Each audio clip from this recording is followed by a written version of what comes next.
What happens when the cameras stop rolling, when the fast cars and bright lights fade away? Today we're talking about one of television's most shocking relationship revelations, the real reason Mindy Hammond walked away from her 28-year marriage to Top Gear legend Richard Hammond. Sometimes the simplest truths are the hardest to face, and for Mindy Hammond, that truth was devastating romance had left the building. Let's turn back the clock to 1995. A newsroom in a local radio station. A young, ambitious journalist named Mindy catches the eye of an up-and-coming presenter, Richard Hammond. He would later write in his autobiography that it was love at first sight, but who knew that this fairy tale beginning would end with such a surprising twist? For those who might not know, Richard Hammond isn't just any TV presenter. As part of the original Top Gear trio alongside Jeremy Clarkson and James May, he became a household name. The hamster, as fans lovingly nicknamed him, built an empire worth an estimated £70 million. Richard Hammond had it all, the dream life that many could only imagine. A stunning £7 million castle in Herefordshire served as their main residence, complemented by a cozy holiday home in the picturesque Lake District, and a sophisticated London flat. The Top Gear star's success brought all the material luxuries one could want. But in 2017, Mindy Hammond dropped a bombshell that shattered the perfect image. In a revealing column for The Express, she exposed a surprising truth. Despite all their wealth, romance was startlingly absent from their marriage. In nearly 30 years together, they managed just 2 romantic getaways. Let that sink in. It painted a picture of a marriage rich in assets but poor in romance, showing that all the luxury cars and grand castles in the world can't make up for missing emotional connection. Let's break down these so-called romantic adventures. In nearly 3 decades of marriage, you'd expect countless romantic getaways, right? Well, Mindy Hammond revealed they managed just 3 trips, and calling them romantic might be stretching it. Their first adventure, a camping trip to Wales early in their relationship. Picture the scene. Young love a cozy tent, stars overhead, until they woke up with their bottoms soaking in 4 inches of water. Not exactly the stuff of romance novels. Years passed before their second attempt at romance in Rome, the eternal city of love and passion. But instead of wandering hand in hand through ancient streets or sharing gelato by the Trevi fountain, they were so exhausted they barely left their hotel room. The romantic Italian getaway turned into an expensive nap. And their third trip, a jaunt to France, that sounds glamorous on paper. But Mindy spilled the truth. It wasn't about romance at all. Instead of wine tasting and candlelit dinners, they spent their time house hunting and reviewing property portfolios, because nothing says amore quite like discussing real estate investments. 3 trips in 28 years, perhaps a sign that this marriage needed more than just shared household chores to keep the spark alive. Now you might be wondering, how does a relationship survive with so little romance? Well, Richard had his own theory about marriage. In an interview with The Telegraph, he shared his unique perspective. It's not the big family holidays or remembering your anniversaries that matter. Instead, Richard believed in the power of wait for it, knowing where the cleaning supplies were kept. Yes, you heard that correctly. His recipe for marital success included grocery shopping together and maintaining household inventory. Mindy Hammond wasn't just a celebrity wife, she was Richard's guardian angel through life-altering tragedies. In 2006, the world watched in horror as Richard's jet-powered car crashed at a mind-boggling 319 miles per hour during Top Gear filming. The accident left him with severe brain injuries that could have ended his life or career, but Mindy never left his side. She became his nurse, his support system, and his reason to fight through recovery. Just when they thought the worst was behind them, disaster struck again in 2017. Richard survived another terrifying crash in Switzerland. Once again, Mindy stepped up. She juggled everything, nursing him back to health, managing their household, caring for their daughters, all while dealing with the emotional trauma of almost losing her husband twice. Yet, despite her unwavering strength through these near-death experiences, something vital was missing. While Mindy proved herself as a rock-solid partner in crisis, her heart yearned for more than just being a caregiver.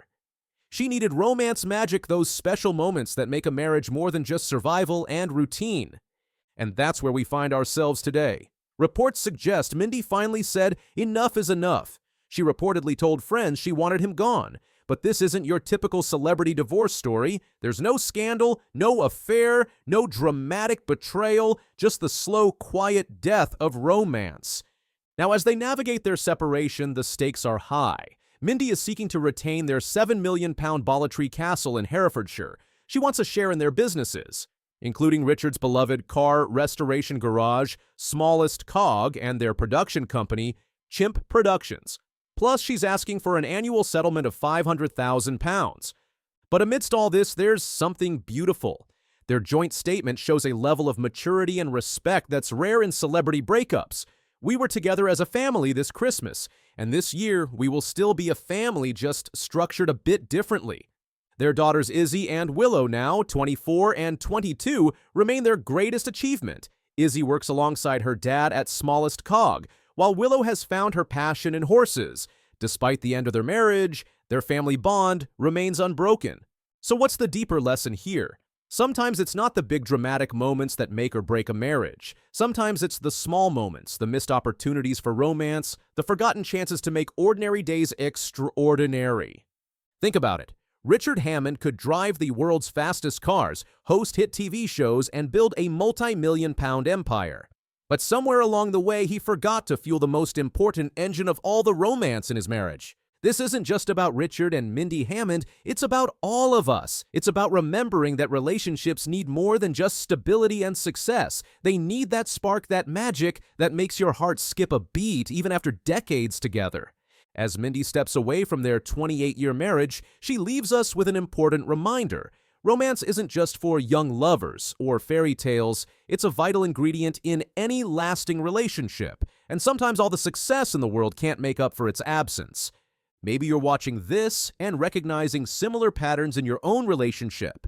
Maybe you're the one always putting romance on the back burner, thinking there's always tomorrow. Or maybe you're the one yearning for those special moments that seem to have disappeared.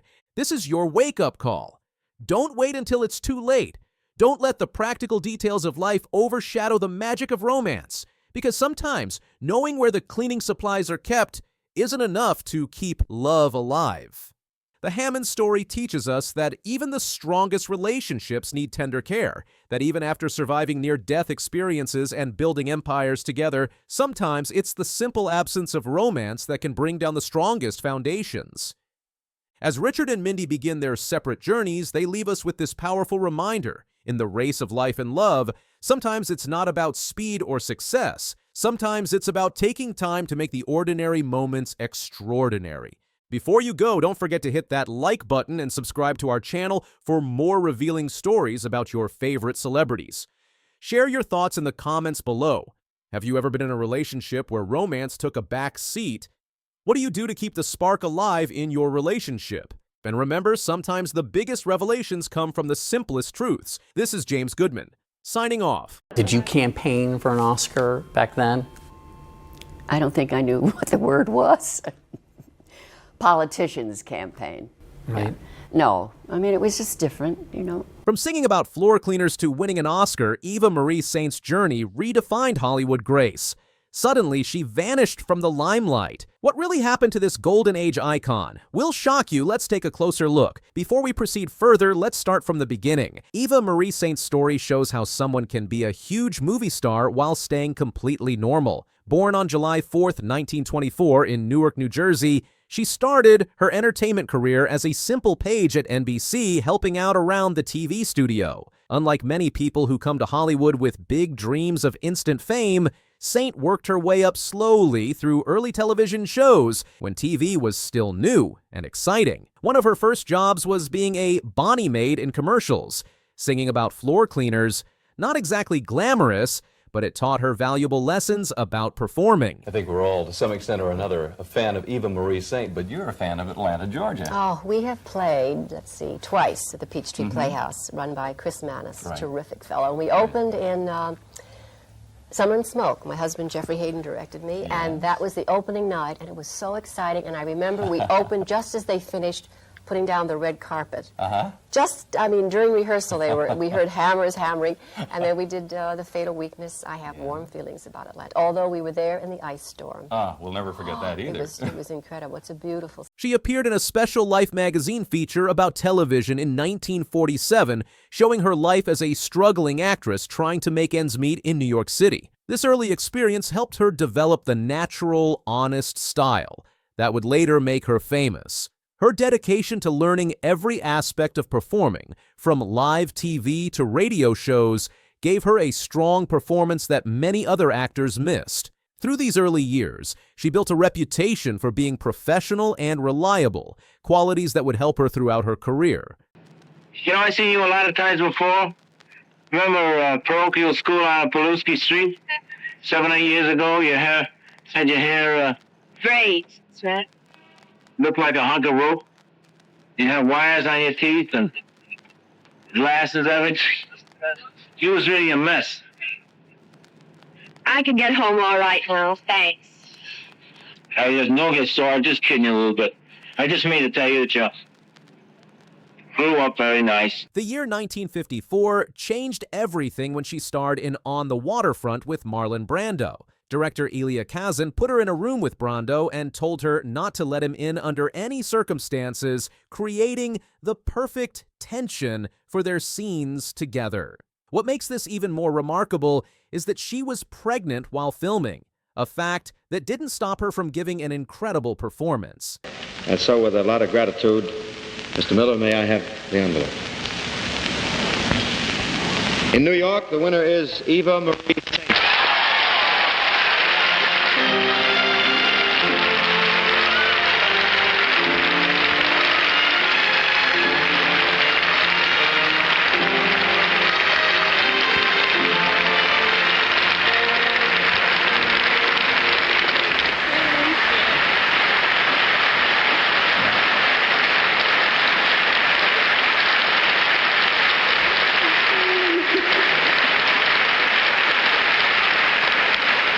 I may have the baby right here. She won an Oscar for Best Supporting Actress just 2 days before giving birth to her baby, showing her incredible dedication to both her craft and her family. When asked if she campaigned for the Oscar, Saint laughed and said she didn't even know what that meant. Back then, only politicians campaigned for anything. This honest reaction shows how much Hollywood has changed since her early days. The movie won 8 Oscars that night, including Best Picture, and suddenly, Eva Marie Saint was a star. People were amazed by her ability to hold her own against Brando, one of the most powerful actors in Hollywood at the time. Oh, you're that type. What type? Honest. Not really. Good, because honest women frighten me. Why? I don't know, somehow they seem to put me at a disadvantage. Because you're not honest with them? Exactly. Like that business about the 7 parking tickets? So what I mean is, the moment I meet an attractive woman, I have to start pretending I've no desire to make love to her. What makes you think you have to conceal it?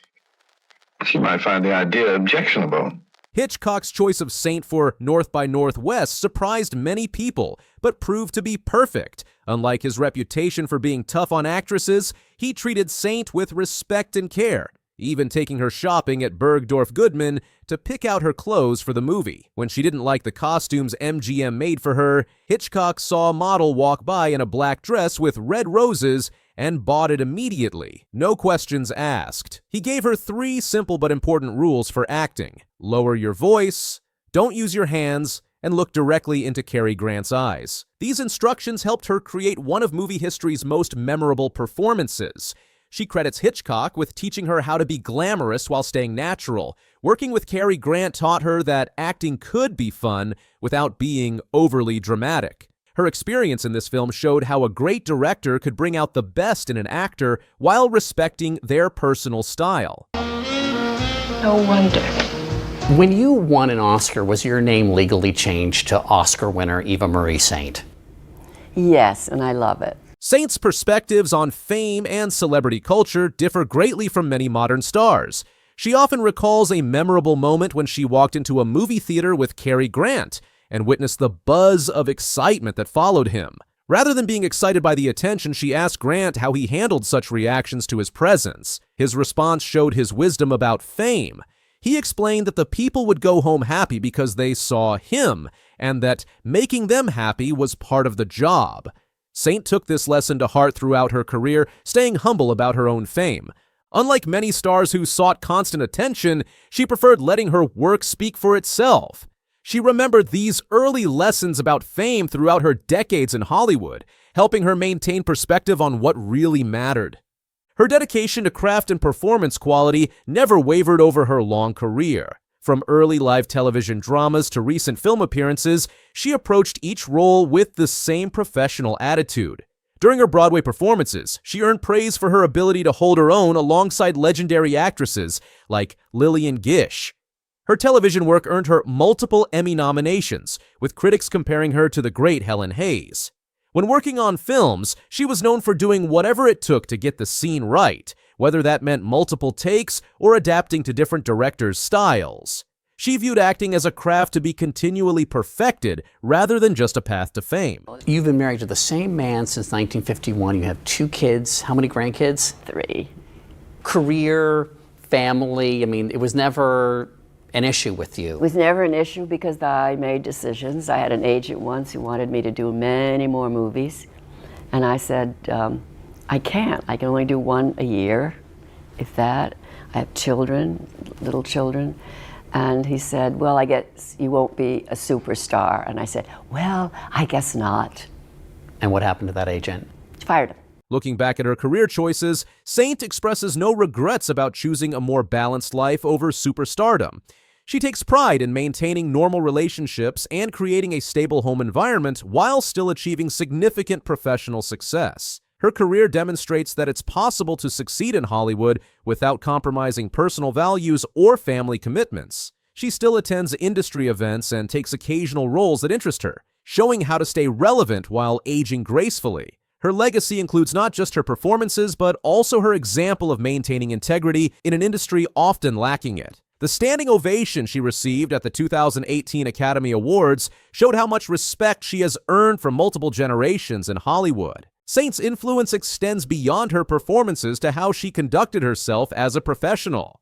She never engaged in public feuds or tabloid drama, instead focusing on her work and family. Her approach to choosing roles was selective but purposeful, taking parts that challenged her while fitting into her family life. Even when working with demanding directors or difficult co-stars, she maintained her composure and professionalism.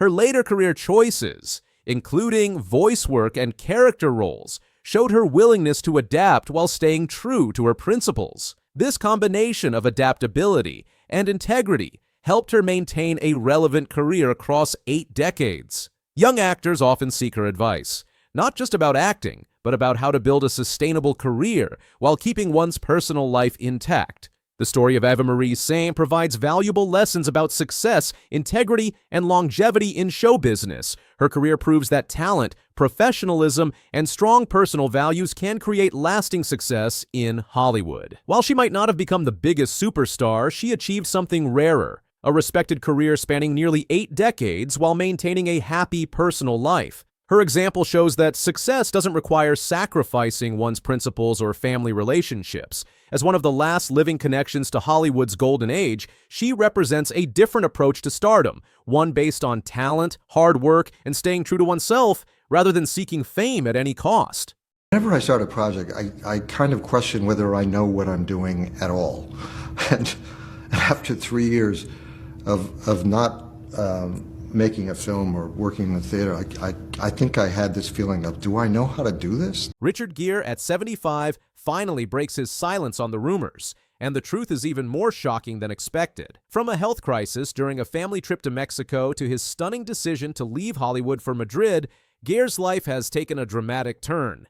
In early 2023, alarm bells rang throughout Hollywood when news broke that Gere had been hospitalized while vacationing in Mexico. What should have been a joyous celebration of his wife Alejandra Silva's 40th birthday transformed into a serious health crisis that had fans worldwide holding their breath. Breaking his silence on the incident, Gere has finally confirmed the severity of the situation. He was diagnosed with pneumonia, requiring immediate hospitalization. The situation was even more complex than initially reported.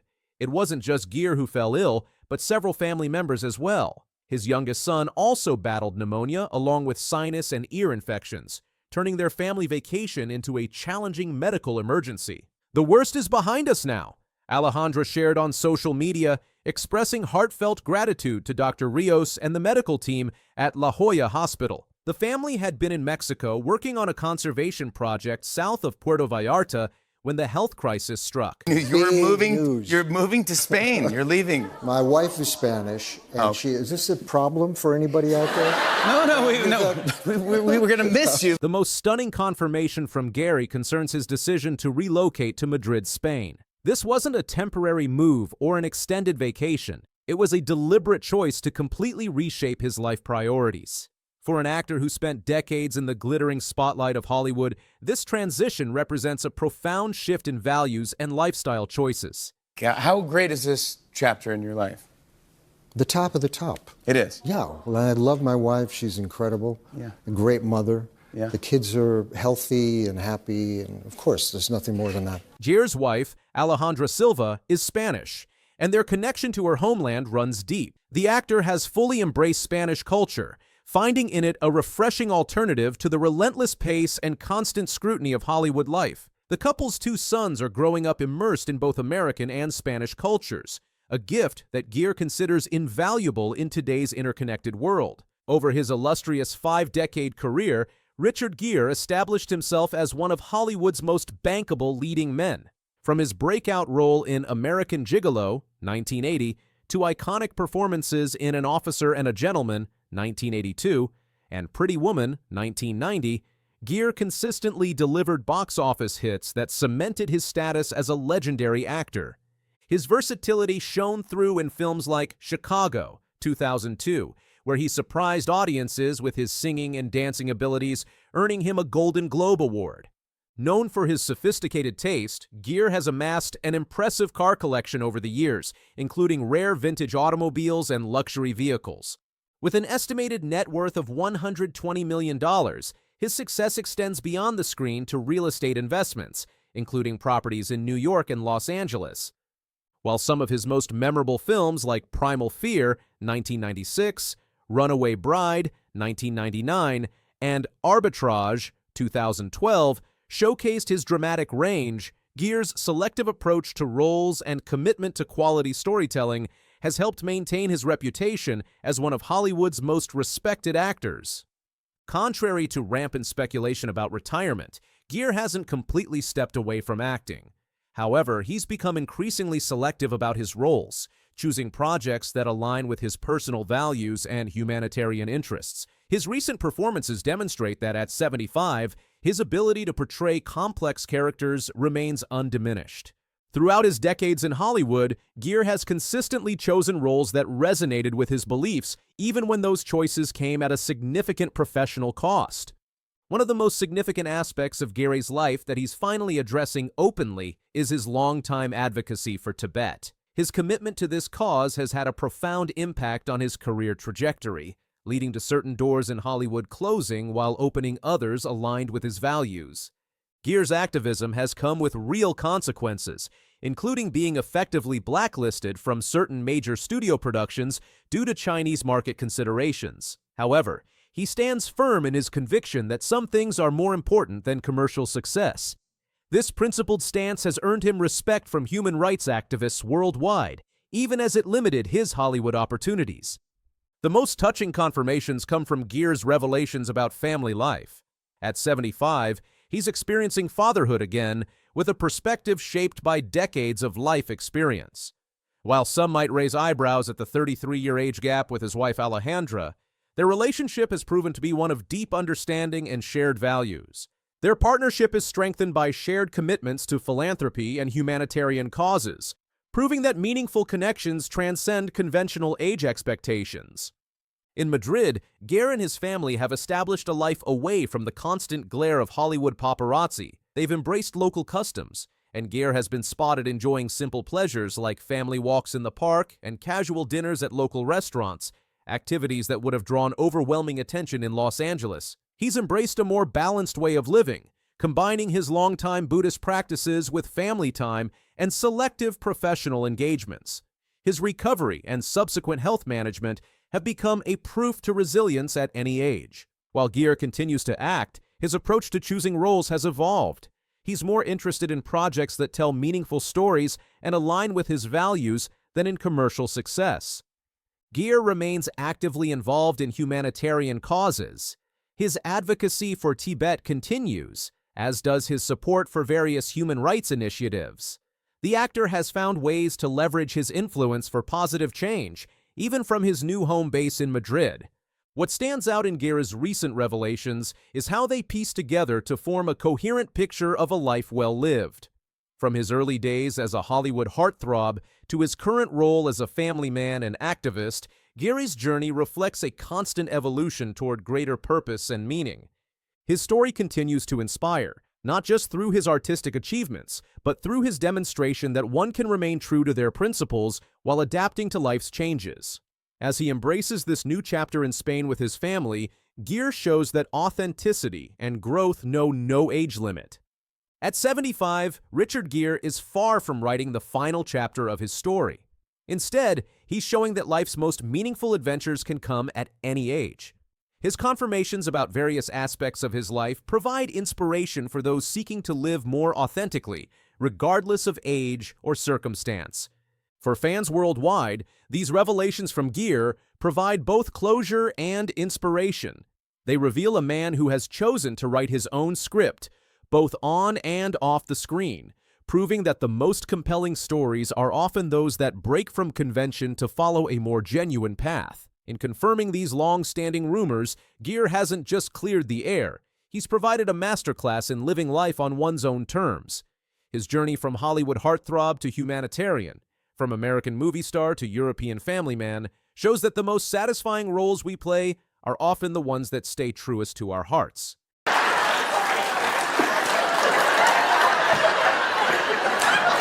That's what you go for. That's what happens. That's what we do. That's the two-factor fly experience. Yeah. You remember when you was little, you used to eat something good, start dancing? I want to be on TV. These words, spoken by a young boy with a severe stutter in his 6th grade classroom, would prove prophetic. That boy was Steve Harvey, and his journey from that classroom declaration to becoming one of television's most recognizable faces is just one of the fascinating stories behind The Steve Harvey Show, a beloved sitcom that captured audiences' hearts from 1996 to 2002. No, because when I did get on the show and brought that character to life, there was a lot of slack from the NAACP and others like that about why do we need these kind of characters. Recently, actress Terry Vaughn, who portrayed the vivacious Levita Jenkins on the show, broke her silence about what really happened behind the scenes, revealing both the triumphs and tensions that shaped this iconic series. Her revelations offer a compelling glimpse into the complex dynamics that played out when the cameras stopped rolling. Tie is all crooked. Let me fix it. There. See? Now that's all you needed was a woman's touch. Well, if you'll excuse me. It's nice meeting you, Elise. Oh, you too, Katrina.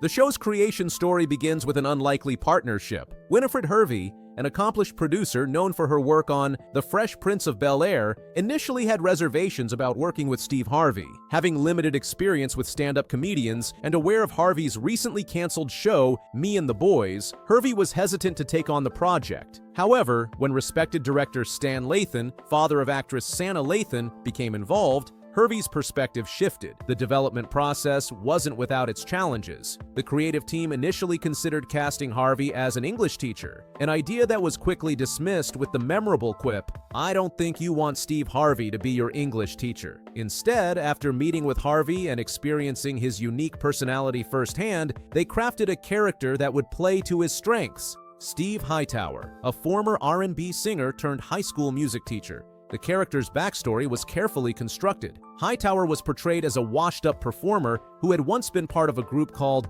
The High Tops, similar to The Temptations. This creative decision allowed the show to incorporate music naturally, while giving Harvey's character a compelling reason for his career transition. The dynamic was further enriched by making the school principal, Regina Greer, played by Wendy Raquel Robinson, someone Hightower had teased in their youth.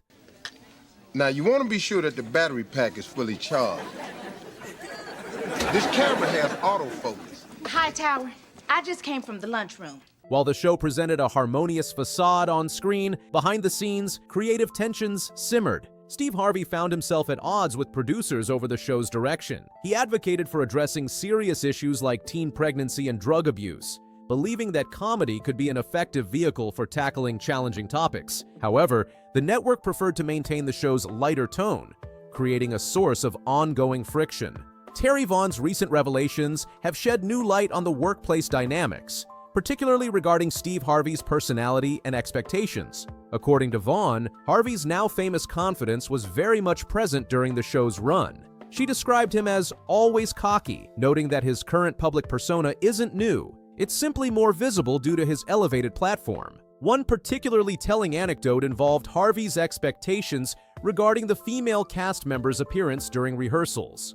While Vaughn and her colleagues would arrive in comfortable attire suitable for long hours of rehearsal, Harvey would regularly question their casual choices, suggesting they should wear dresses and heels instead. This attitude, while presented humorously, reflected deeper gender dynamics at play within the production. The show's impact on popular culture was significant, but it wasn't without controversy. Critics pointed to several problematic elements, including the portrayal of gender roles and the presence of colorism. The show faced backlash for sometimes reinforcing stereotypes about women and presenting outdated views about gender dynamics. The representation of skin tone differences within the Black community became a particular point of contention. Some viewers noticed and criticized how the show seemed to associate lighter skin tones with greater success and privilege, contributing to ongoing discussions about colorism in media representation.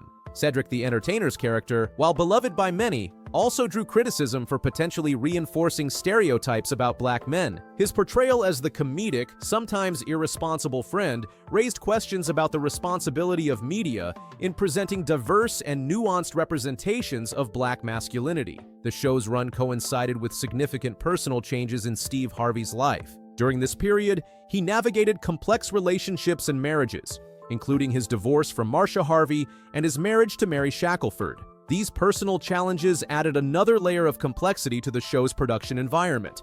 For Terry Vaughn, the role of Levita Jenkins proved to be both a blessing and a challenge. While the character brought her recognition and 3 NAACP Image Awards, it also led to concerns about typecasting.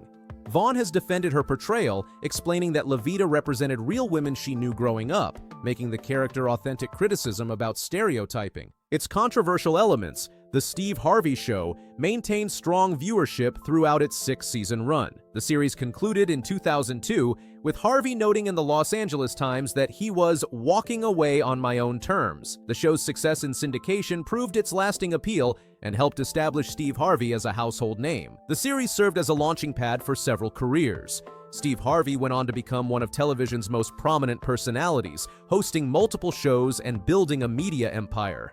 I'm selling the house. You're not selling the house. I am the guardian of her estate. That means I make the decisions. Come on now, Terry, listen to what they're saying, all right? Cedric the Entertainer's career flourished in both television and film, while Terry Vaughn continued to work steadily in television, including a notable role in Soul Food. One of the show's unique features was its integration of music, spearheaded by jazz pianist and R&B singer Patrice Rushen as musical director. The fictional group Steve Hightower and the High Tops became a recurring element, featuring performances that added authenticity to Harvey's character's backstory as a former musician. The group included talented performers like T.K. Carter, Ronald Isley, and Jonathan Slocum, creating memorable musical moments throughout the series. The show faced various production challenges, including the integration of real-life events into storylines. When Terry Vaughn became pregnant, the writers incorporated her pregnancy into Levita's character arc, creating a natural progression for the story while accommodating the actress's real-life situation. The cast evolved over the seasons, with new characters being introduced to keep the dynamic fresh. Actresses like Ariane Johnson as Aisha and Lori Beth Denberg as Lydia Gutman joined the ensemble, each bringing their own energy to the show. Even rapper Lady of Rage made recurring appearances as Ketta the Oxcox, despite being in her 30s while playing a teenager. The show's final season, somewhat surprisingly, achieved higher ratings than the previous 2 seasons, a rare achievement for a long-running series. This success made the decision to end the show even more significant, as it wasn't canceled due to poor performance but rather concluded due to creative differences and Harvey's readiness to move on to new projects. Looking back, The Steve Harvey Show represents a significant moment in television history. It provided a platform for talented Black actors and creators, tackled both lighthearted and serious subjects, albeit with some controversy, and helped launch or advance several impressive careers in entertainment. The show's legacy continues to influence contemporary television, particularly in how it demonstrated the potential for stand-up comedians to successfully transition to sitcom leads.